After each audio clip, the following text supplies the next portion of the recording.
20 over உலகக்கோப்பை cricket போட்டியில் ஆப்கானிஸ்தான் அணி அரையிறுதிக்குள் நுழைந்திருக்கிறது. அண்மை செய்தியாக திரையில் பார்க்கிறோம். வரலாறு படைத்திருக்கிறது ஆப்கானிஸ்தான் அணி.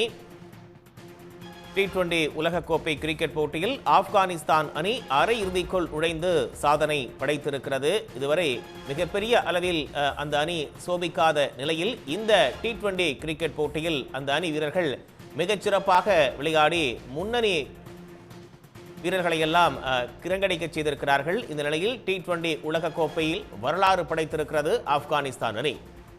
உலகக்கோப்பை கிரிக்கெட் தொடரில் முதல் முறையாக அரையிறுதிக்கு முன்னேறி அசத்தி இருக்கிறது ஆப்கானிஸ்தான் அணி. சூப்பர் 8 சுற்றில் வங்கதேசத்தை போராடி வீழ்த்தி அரையிறுதிக்கு முன்னேறி இருக்கிறது ஆப்கானிஸ்தான் அணி.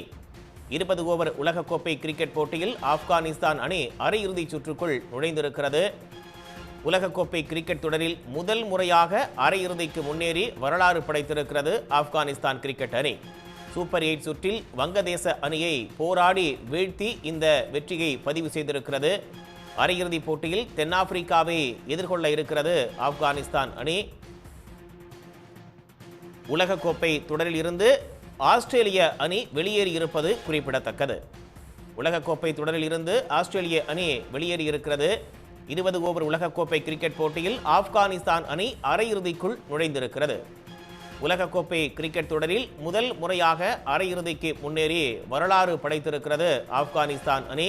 சூப்பர் 8 சுற்றில் வங்கதேசத்தை போராடி வீழ்த்தி அரையிறுதிக்கு ஆப்கானிஸ்தான் அணி முன்னேறி இருக்கிறது. அரையிறுதி போட்டியில் தென்னாப்பிரிக்காவை அந்த அணி எதிர்கொள்ள இருக்கிறது. விவரங்களோடு இணைகிறார் செய்தியாளர் ஹரிகரன். கூடுதல் தகவல். வரலாற்றில் முதல் முறையாக ஐசிசி நடத்தும் தொடர்களில் அரையிறுதி போட்டிக்கு தகுதி பெற்று ஆப்கானிஸ்தான் அணி ஒரு மிகப்பெரிய சாதனையை படைத்திருந்தது. இதை ஆப்கானிஸ்தான் கிரிக்கெட் மட்டுமல்லாமல் ஆப்கானிஸ்தான் மக்களுக்குமே ஒரு சிறப்பு வாய்ந்த ஒன்றாக கருத வேண்டும். இன்னைக்கு நடந்த அதாவது சூப்பர் 8 சுற்றுல கடைசி லீக் போட்டி மிக முக்கியமான போட்டியாக இருந்தது. அதாவது அந்த